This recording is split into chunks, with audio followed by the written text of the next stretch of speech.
Hello, আজকের ভিডিওতে আমরা একটা নতুন অপশন সম্পর্কে জানবো যেটা হচ্ছে অ্যারে কার্ভ। তো শুরুতে আমি একটা রেক্টেঙ্গেল নিয়ে নেব, যেটাকে আমি অ্যারে করতে চাই বেসিকলি। দেন একটা পলিলাইন নিয়ে নেব, এটা মিড পয়েন্ট সামথিং এরকম রেখে। ওকে, এখন আমি এই জিনিসটাকে এটাকে আমি অ্যারে করতে চাই। সো আমি এখন কমান্ড দিব হচ্ছে ArrayCrv, দেন এন্টার, দেন যে অবজেক্টটাকে আমি অ্যারে করতে চাই সেটাকে ক্লিক করব, দেন এন্টার। দেন আমি যেই আমি আমার সিলেকশন পাথটাকে হচ্ছে সিলেক্ট করব, যে পাথটা বরাবর আমি হচ্ছে এটাকে অ্যারে করতে চাই সেটাকে। এখন চলে আসবে আমার আইটেমস। এখানে হচ্ছে আমি আইটেম সেট করতে পারবো। এখানে আইটেমস তোমার 2 দেওয়া আছে, সো আমি এটাকে এডিট করে নিতে পারি।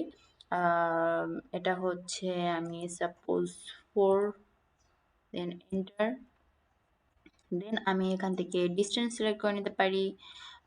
ডিস্টেন্স আমি ঠিক ওরিয়েন্টেশনে ডিরেকশন সেম রাখলাম। অরিয়েন্টেশনে হচ্ছে আমার ফ্রি ফর্ম দেওয়া আছে।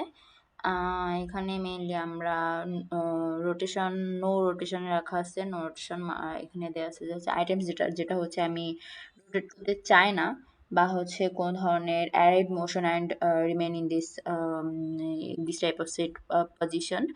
অ্যান্ড ফ্রি ফর্মের মধ্যে আমরা জানি হচ্ছে ফ্রি ফর্ম যদি আমি রাখতে চাই, ফ্রি ফর্ম যদি অন করতে চাই দেন ফ্রি ফর্ম থাকবে, আদারওয়াইজ হচ্ছে এটাকে আমি অফ করে দিতে পারি।